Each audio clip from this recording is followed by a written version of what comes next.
He's not your son. Get the test if it makes you feel like a man. That line didn't come during a fight. It wasn't screamed or spat through gritted teeth. No, it came with a sip of Cabernet and a giggle, like it was a punchline to some cruel private joke I was never letting on. We were having steak. She made it rare, just the way I liked, probably because her boss liked it that way too. Our son, Nate, was across the table scrolling on his phone, half listening. He blinked up at her, then at me, like he missed the setup and wasn't sure if he should laugh along. I didn't flinch. I didn't smile. I just wiped my mouth with the napkin, nodded, and said, huh. Then I asked Nate about his science project like nothing happened. But something had. Something cracked. Not a big crack. Not yet. More like the first brittle sound a windshield makes before it spiderwebs. She kept sipping wine, smiling to herself. That night, I lay next to her in bed, pretending to sleep while she scrolled through Instagram reels of women giving empowerment tips in clickbait makeup. Her phone glowed in the dark like a lighthouse for narcissists. She had no idea I was replaying her line in my head, over and over. The way her tone didn't match the content. The way her eyes didn't meet mine after. The way she didn't clarify or laugh it off. Just moved on. Like a person who knew something. Like someone who didn't think I'd actually do anything. So the next morning, I dropped Nate off at school, drove to work, parked in the lot, and sat in my car with my coffee. I didn't go in. Instead, I pulled up a lab's website. Booked a paternity test. I need a cheek swab from him. No big deal. He hated doctors, but liked gadgets. So I told him it was for a 3D printing study his school was doing. He shrugged and did it. The results took 5 business days. In those 5 days, I didn't accuse her. Didn't rage. Didn't give her the satisfaction of a dramatic scene. I mowed the lawn. I fixed the cabinet hinge she'd been nagging about. I even picked up her dry cleaning, pretending like her world hadn't just started the countdown to detonation. She thought I was sulking. She smirked a little more that week. Told her sister on speaker that Mark's been sensitive lately, like I was some moody teenager, not the man who'd paid for every single one of her degrees. The one who coached baseball for her son. The man who held her mother's hand while she died in our guest room because her real kids couldn't be bothered. But you know what they say, still waters run silent until they hit concrete. By Wednesday, I had the envelope in my hand. I didn't open it in the car. I didn't want to look like one of those reality show idiots holding Maury-style drama in a Walgreens parking lot. I waited until I got home. Alone. Calm. The numbers were as clean and brutal as a guillotine. Probability of paternity, 0%. That was it.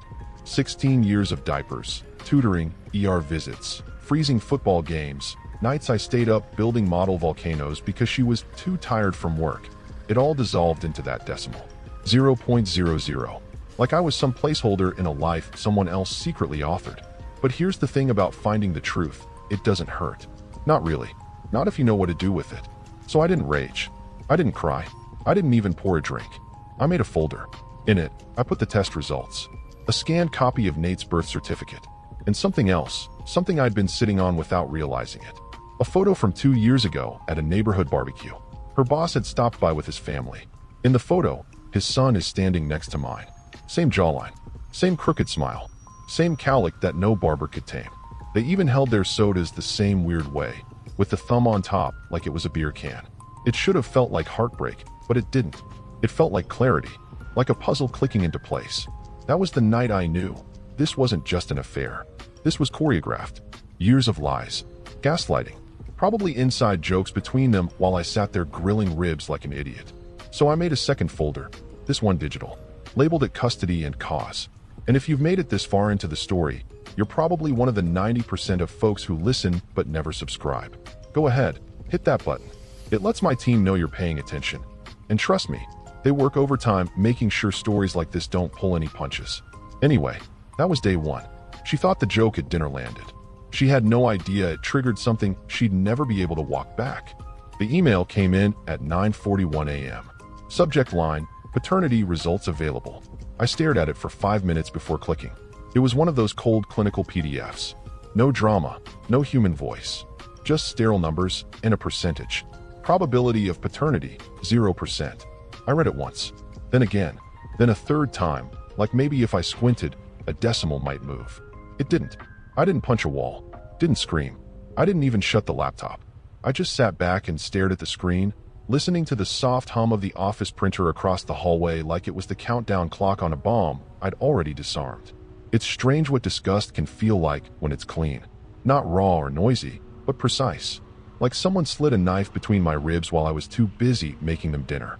I got up, walked to the printer, hit print on the report. Then I opened the home cabinet, the one we kept all the important documents in: birth certificates, insurance, immunizations. I found Nate's birth certificate buried under a copy of our wedding vows she insisted we frame but never hung. I scanned it. Then I opened my phone and scrolled until I found the photo. The one I'd taken at the corporate family picnic last year. I remembered it because it was the only picture Nate didn't scowl in. He was standing next to another boy, both holding snow cones, grinning like idiots. That other boy, her boss's son, born just a month after Nate. I zoomed in. Same slouch, same hairline, even the same weird left ear dip. They looked like twins born to different wives. You know what that does to a man? When you realize you've been the background character in your own life. That the kid you poured everything into shares nothing with you except your last name. Borrowed, not earned. I printed that photo too. 3 pages. Test result. Birth certificate. Photo. I slid them into a manila envelope, sealed it, labeled it for later. Then I started a list. Not a revenge list. Not a kill list. A facts list. Dates of her retreats. Times she claimed she was working late. Odd calendar entries like off-site strategy and brand realignment that had never once shown up on a pay stub or performance report. I noticed a pattern right away. The 2 months before Nate was born were filled with corporate travel. Aspen, Denver, San Diego. She always came back smelling like hotel soap. Funny how those details don't matter at the time. You trust. You assume. You buy the story because it's easier than knowing. But once the lens shifts, everything looks staged. There's a photo of us from around that same time, framed on the hallway wall. She's pregnant. I'm holding her belly. We look happy. Content. Except her smile in that shot. It's for someone behind the camera. It hit me then. She didn't just cheat. She curated it. She designed the lie like a campaign. Let me raise a child that looked just enough like her to pass. Let me build the home, pay the tuition, do the school drop-offs while she played queen with 2 kings on the board. And I wasn't even the backup. I was the cover story. I didn't sleep that night. But I didn't pace, either. I organized. I started making copies. Created a new cloud folder under a blank Gmail account. Every document backed up twice, locally and off-site. I encrypted the folder and gave it a name she'd never suspect. Tax Docs 2011. Just boring enough to stay invisible. Then I made my first real decision. I wouldn't confront her. Not yet. No yelling. No accusations. No dramatic showdown in the kitchen with a folder full of DNA betrayal. I'd wait. I'd let the rope get longer. Let her tell more lies. Dig the hole deeper. Let her look me in the eye and say Nate looks just like my brother. Let her complain about how distant I've been lately. Like I'm just going through some middle-aged phase and not unearthing a truth so monstrous it could hollow a man. Because here's the thing. When someone plays a long game against you, you don't flip the board. You become the board. And I was just getting started. The phone call to the law firm wasn't impulsive. I had their number saved 2 years ago when a friend from work went through a quiet divorce and said, "If you ever need someone who handles things clean, discreet, and surgical, call this guy." I never thought I'd use it. I called from the office conference room during lunch. Everyone else was out grabbing burritos. I shut the door, lowered the blinds, and spoke softly. "Hi, I'd like to set up a consult." No, not urgent. Not loud. Just necessary. They gave me a Tuesday slot. 10 a.m. First appointment of the day. The receptionist asked if I preferred coffee or tea during meetings. It was so polite I almost laughed. Then I made the second call. This one made my palms sweat. Private investigator. Not some cartoon trench coat with binoculars, either. This guy came recommended by a corporate risk consultant I'd met during a vendor audit. He specialized in digital trails, financial forensics, and discrete patterns of behavior. I told him I wasn't after photos in cars or lipstick on collars. I wanted timestamps, hotel logs, calendar overlap, corporate card expenses, anything that connected her to him the year my son was conceived. He said, "You're not the first guy to ask that, but you might be the calmest." I replied, "I'm not angry. Yet. I'm just documenting." 3 days passed. I kept things normal at home, on purpose. Made dinner, watched TV, asked her about her latest HR project, and listened to her ramble about conflict resolution seminars, like she actually gave a damn about employees who weren't flirting with her in glass-walled offices. She even kissed me on the cheek Tuesday night. Said, "You're being sweet lately. I like it when you're not so stiff." I almost said, and I like it when you don't lie with your eyes. But I didn't. Just smiled and wiped the kiss away when she turned. Thursday at noon, I got the email from the investigator. Subject line, deliverables enclosed. I opened the folder. 2 retreats, Aspen and Lake Tahoe, February and April of the same year. Her boss had signed into both locations using the company card. She had 2, but listed under training coordinator. Funny, she'd always said the Aspen trip was just girls, and that Tahoe was an HR conference with breakout sessions. He attached PDFs of hotel logs. Their rooms were adjacent in both locations. Not suspicious on its own, but then there was the meal service. Room service for 2. 2 entrees, 2 wines, 1 room number. Repeated 3 nights in a row. She told me she hated wine. Said it gave her headaches. The investigator even sent over a freeze frame of a digital check-in log. Timestamped 11:16 p.m. Her key card used to enter his room. The digital record had her name. No ambiguity. She never came back out until 7:42 the next morning. That timestamp, April 14th, 9 months before Nate's birth. I sat there staring at the screen, phone in hand. Not shaking, not crying, just processing. The story she fed me all those years ago was that the pregnancy was a surprise, a miracle after a rough patch. I remembered the tearful moment she told me. The way she placed my hand on her belly as if it were holy. Like she was giving me something. A gift. But it wasn't a gift. It was a repackaged mistake. A PR move with prenatal vitamins. And I was the dumbass holding the ribbon. The PI didn't editorialize. Just said, there's more I can pull. I need clearance to run her corporate cards. You want me to keep digging? I said yes. And that's when it shifted. My curiosity solidified into strategy. This wasn't about punishing her anymore. It was about positioning myself. For court. For custody. For control of the narrative. Because once I understood the scope of it, the coordinated trips, the timeline, the ease with which she crafted lies out of lattes and buzzwords, I realized she wasn't just unfaithful. She was methodical. She didn't fall into bed with him. She climbed into it with spreadsheets. And people like that, they don't deserve confrontation. They deserve documentation. So I thanked the investigator, opened a fresh folder labeled retreat logs, and added it to my growing archive. Every file a bullet. Every receipt a knife. She thought I was sulking. No, sweetheart. I was loading. The photos came in a Dropbox link. No warning, no explanation. Just a text from the investigator. You'll want to view these alone. So I waited until the house was empty. Nate was at basketball practice. She was out with the girls again, her new excuse of choice, and honestly, one I had no interest in verifying anymore. I clicked the link and watched it load like a slow bleeding wound. 37 images. Timestamped. Geotagged. First image, a snow-covered cabin in Telluride. Expensive, secluded, the kind of place that only gets rented by executives trying to impress someone they shouldn't be seen with. Second image, her, standing by a fire pit, laughing with her chin tucked into her scarf. A scarf I recognized immediately. That one stopped me cold. She told me she'd lost it. A red and charcoal wool scarf, hand-woven from some boutique she made a big deal out of during Christmas. We'd argued about it. I remembered clearly because she accused me of being careless and said maybe I had left it at the restaurant. She never apologized, just replaced it 2 days later with one that looked cheaper. In the photo, it was wrapped around her neck like it had never gone missing. She was holding a glass of wine, her other hand on her boss's arm. He looked comfortable, not guilty, not coy, like a man who'd done this before and didn't worry about being seen. There were more. Her barefoot on a cabin deck in a hoodie that clearly wasn't hers. Navy with a company logo from a department she didn't even work in. Her boss standing behind her in the kitchen, slicing vegetables while she leaned on the counter, watching him like they'd played House 100 times already.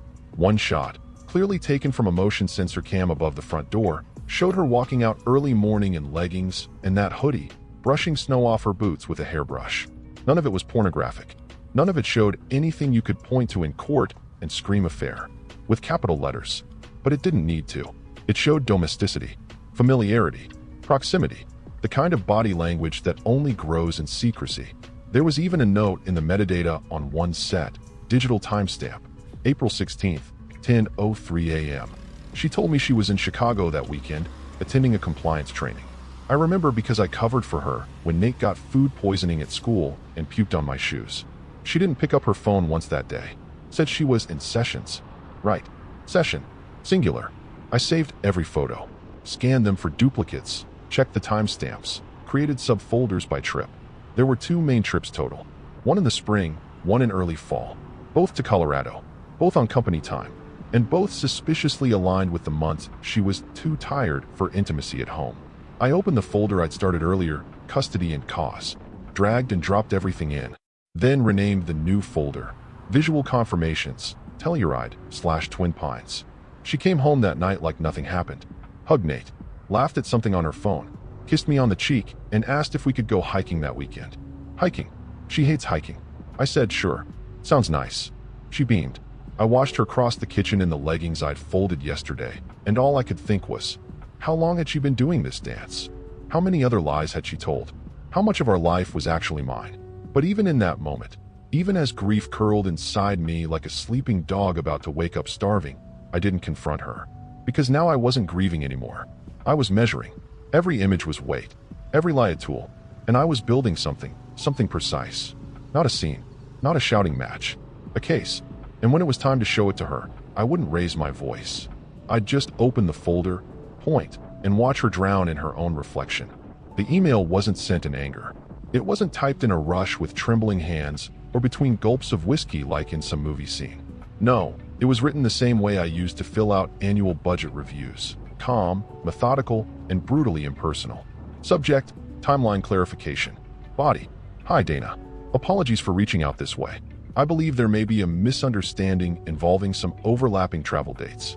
Please find attached a photo and a document. The photo is from Aspen, dated February 13th, 20XX. The document is a paternity test result, dated last week. Your husband and my wife were in Aspen the same weekend. While she was pregnant. Mark, I didn't attach anything salacious. Just one photo. The one with my wife laughing next to her boss in the snow, that damned scarf wrapped around her neck like a trophy. And the paternity report, cropped and clean. I double-checked the attachments. No unnecessary words. No dramatic punctuation. Just enough truth to shatter porcelain. Then I hit send. I stared at the screen for a few seconds, then stood up, stretched, and made coffee. 3 days passed. Nothing. No reply. No read receipt. No digital proof that the fuse I'd lit had found its mark. Meanwhile, life at home hummed along in its surreal, polished way. She made brunch Sunday, humming to herself like someone who'd already forgotten how to spell guilt. Nate showed me a TikTok that made no sense. The dog threw up on the rug. Life insisted on its little details. And then Monday came. I was walking out of a client meeting, phone on silent, when I saw the notification, Public Divorce Filing, Dana Whitmore versus Charles Whitmore. Filed 9:06 a.m. I clicked through the docket like it was the morning news. Filed by her attorney directly in state court. Grounds, irreconcilable differences, with preliminary allegations of marital misconduct. She didn't message me, didn't call, didn't ask questions. That silence told me everything. Dana wasn't a fool. She didn't need 20 more emails to draw the line between our spouses. She just needed that one image. The one her husband probably swore never existed. The one that showed mine in a sweater he likely bought, leaning into her husband's chest like they shared a mortgage. The thing about people like Dana is, once they know, they move. They don't scream. They don't threaten. They act. I refreshed the docket twice that day, watching new entries pop up. Emergency hearing scheduled. Temporary support request. Asset freeze notice. All moving faster than most divorces ever do. That told me something else. She'd suspected. Maybe not everything, but enough. Enough to be ready. Meanwhile, my wife was in our kitchen complaining about oat milk and work politics. Said she was exhausted from covering for a coworker on maternity leave. The irony nearly made me choke on my coffee. I opened my laptop in the den and quietly updated my archive. New folder, Collateral Echo, Dana Whitmore. I dragged in screenshots of the filing, cross-referenced the retreat dates again, and made a note in the margins. Dominoes falling externally. No intervention required. That was the first time it really settled in. This wasn't about hurting her anymore, or even exposing her. It was about disconnecting her from every illusion of control she thought she had. Because cheaters always assume they're the smartest one in the room. They think the damage is contained, that the web they spin only exists in the dark. What they don't realize is how far the light can travel once you crack the door. And now, that light was moving, across boardrooms, marriages, and bank accounts. And I didn't have to scream. All I had to do was show one person the truth and let her detonate it herself. She left on Friday morning with a suitcase and a lie. Said she was headed to Atlanta for a corporate conference. Something about leadership modules and keynote speakers. Even dropped a name she thought I'd recognize. Some industry hack who sells overpriced personality tests repackaged as executive training. I nodded like it made sense. She kissed Nate on the forehead, made sure I saw her pack her laptop, and reminded me to text if anything comes up. I said, of course. And the second her Uber disappeared down the street. First call, my lawyer. We'd gone over the prenup months ago, back when all this started to shift from heartbreak into blueprint. Buried deep in the agreement. Clause 12C. In the event of proven marital fraud or misrepresentation regarding paternity, joint property status reverts to original individual ownership. When we signed it, she laughed and said it sounded like a paranoid clause from some TV show. Well, that TV show just got renewed for a final season, with a much darker ending. Within 3 hours, her name was removed from the deed to the house. Just like that. All it took was the DNA results, the time-stamped emails, and a whisper of the case law precedent my lawyer had on standby. Second move, the accounts. We had one joint checking, one savings. Nothing massive, but enough to matter. I initiated a transfer of the funds, legally, to a new trust in my name only, protected under spousal fraud provisions. The trust was structured around Nate's needs. Tuition, health, legal, everything clean, everything documented. If she wanted to contest it later, she'd have to argue, under oath, why a man raising a child not biologically his, without knowledge or consent, was obligated to keep her financially propped up. Good luck spinning that with a straight face. Then, the third move, the one that stung the most, but had to happen. Custody review. I scheduled to consult.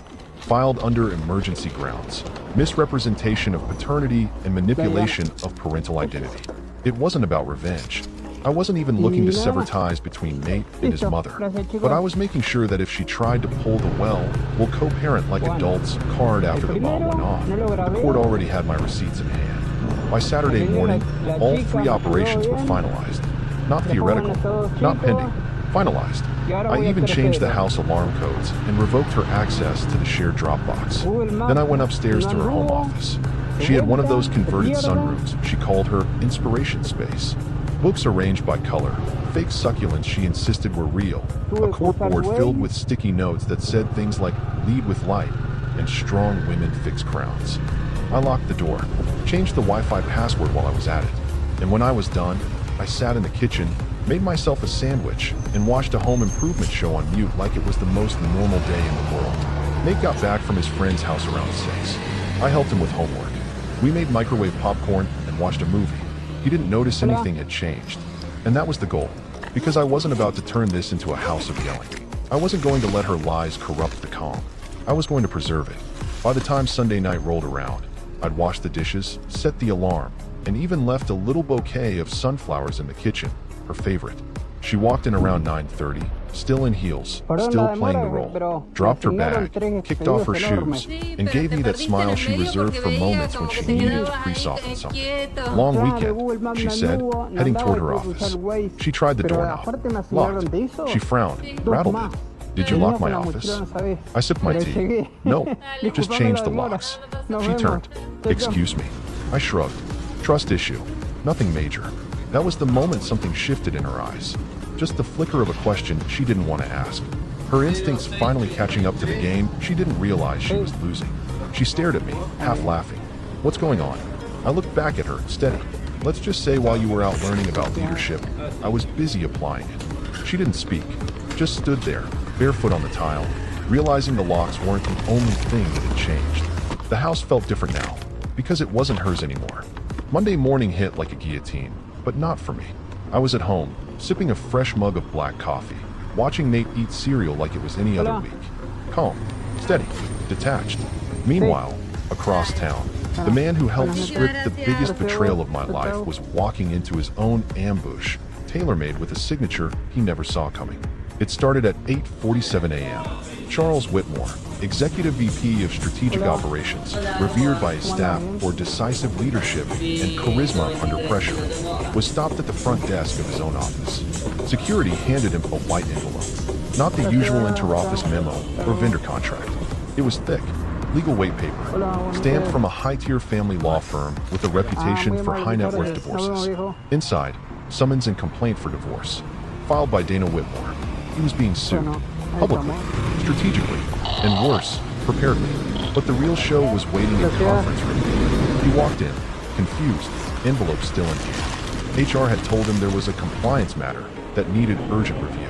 Said outside counsel would be joining. He probably expected a boring policy update. What he got was a quiet room, 2 people seated. To his left, Dana's attorney, cold, clinical, former prosecutor eyes. To his right, my divorce lawyer. No introductions.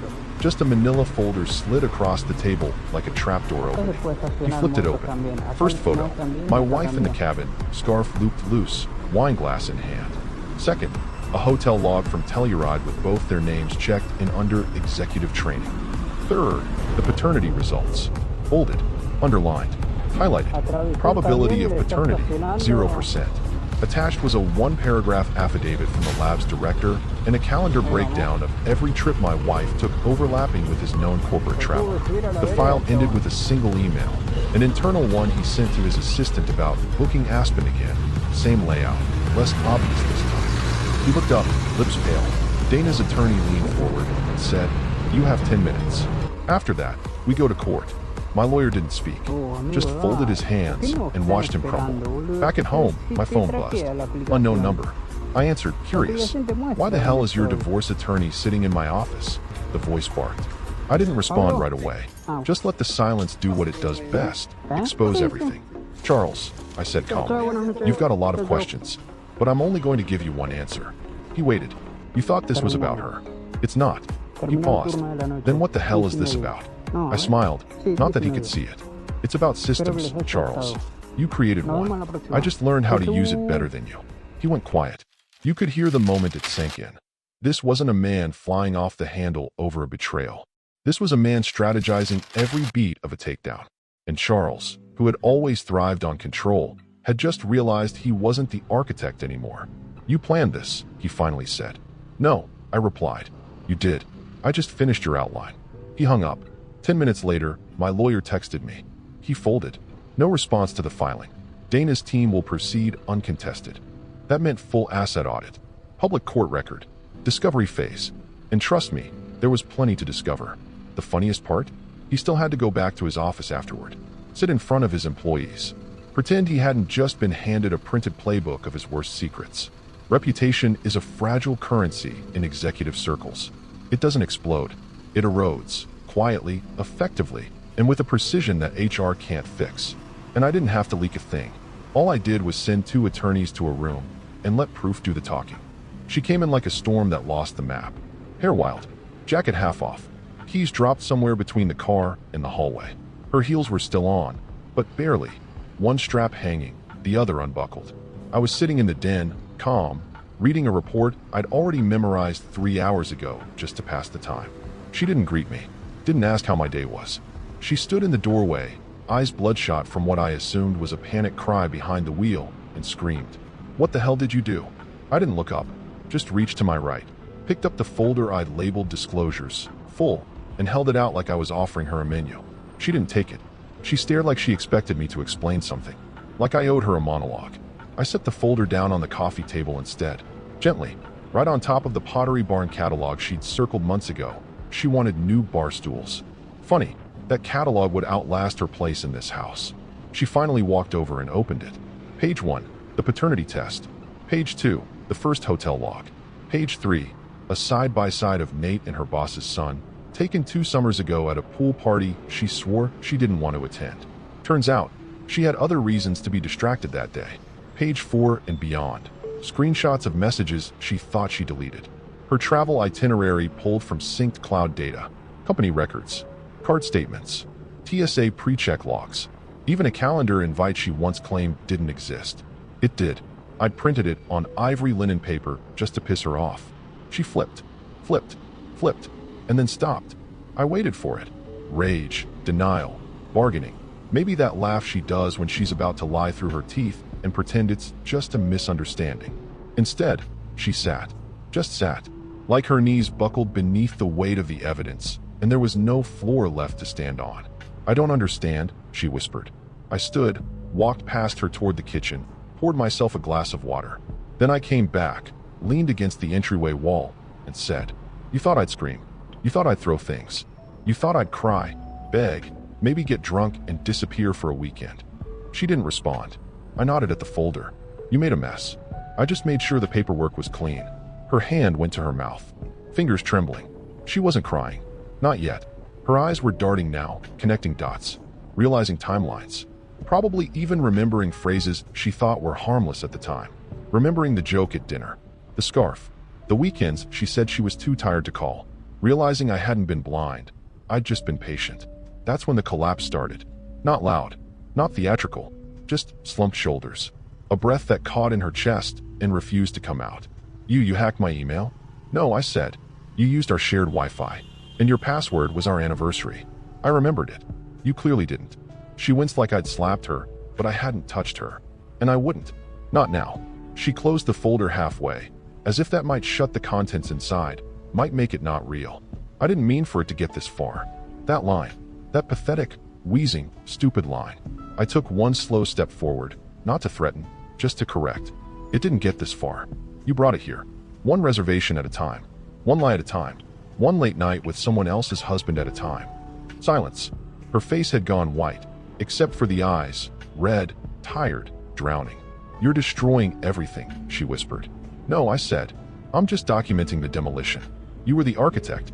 She finally broke then, hands in her lap, head down, trying not to cry but failing with every breath.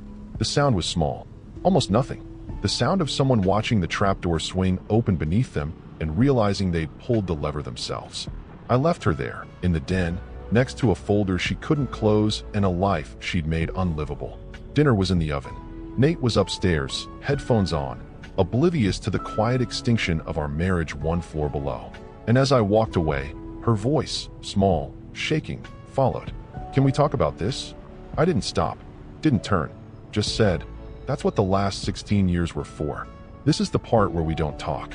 And then I shut the kitchen door behind me. Courtrooms have their own kind of silence.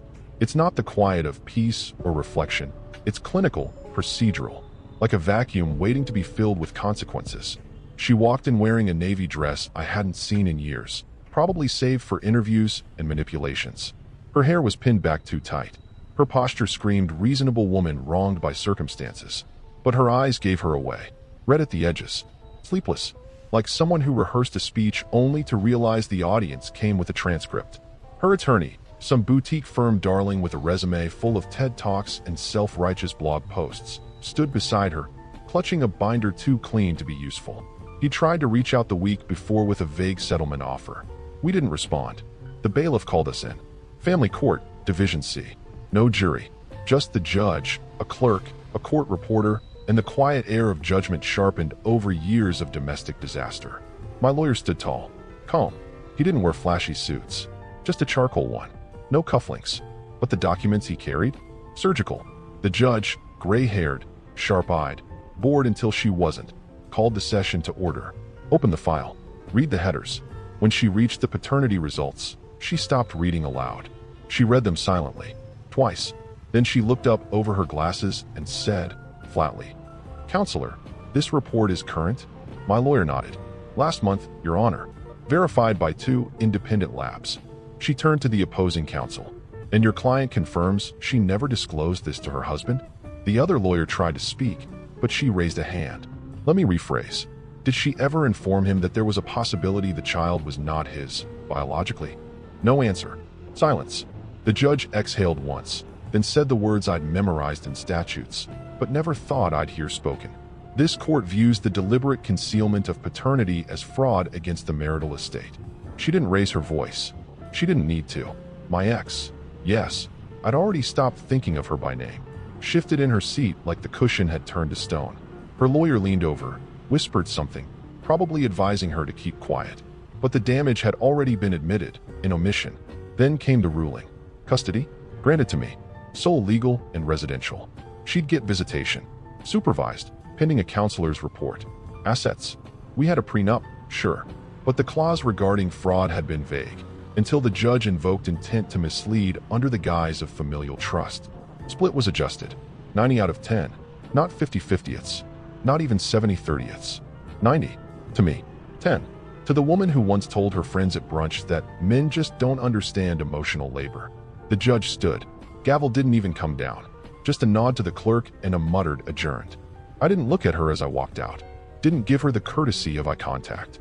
She didn't deserve to read my face. Not after years of reading my paychecks and calling it partnership. But I could feel her behind me. Small, sunken, held together by a thread of pride, and a lawyer too embarrassed to make her linger. Out in the hallway, people moved like nothing had happened. Security guards laughed at something on a phone. A paralegal spilled coffee and cursed. The court kept spinning. I stood by the exit doors, letting the cool draft hit my face. I thought about saying something poetic. Thought about turning back and leaving her with a final line. A cinematic gut punch. But some people don't deserve closure. They deserve silence. So I just left. Walked into the parking lot. Unlocked my car. Drove home to a house that was finally mine. She would later text. Of course she would. Long paragraphs. Emotional appeals. Passive-aggressive swipes wrapped in soft wording like, I just want to be heard. I didn't respond. Because court had already spoken, and I had nothing left to prove. It started, fittingly, on a Monday. A week had passed since the court hearing. My house was quiet again. Papers were filed. Custody established. Assets frozen. And she'd gone underground. Deleted social media. Muted group chats. The usual ritual of public self-erasure once the mask cracks and the audience starts whispering. But the real finale was still waiting. Not in our home. Not in court. In a glass-paneled boardroom with espresso machines and million-dollar deals printed in Helvetica. Whitmore Enterprises had always prided itself on integrity-first culture. Their leadership page featured quotes about ethics and empowerment, written by PR interns and endorsed by men who cheated on their wives between seminars on servant leadership. And now, Charles Whitmore, the man behind the slogan, was being summoned to a 9 a.m. meeting with the very board he once chaired. It wasn't a surprise. Rumors had been swirling for days. Not about the affair, necessarily, but about the optics. An executive divorce. Legal exposure. Whispered phrases like HR liability and improper disclosures. One board member's wife was reportedly friends with Dana, and Dana, bless her, had been talking. So when Charles walked into that room, he knew the terrain had shifted. The chairs were filled. The faces unreadable. His assistant wasn't even there. The general counsel handed him a sheet. A single line at the top. Request for executive transition. Effective immediately. He stared at it. Didn't argue. Just nodded once.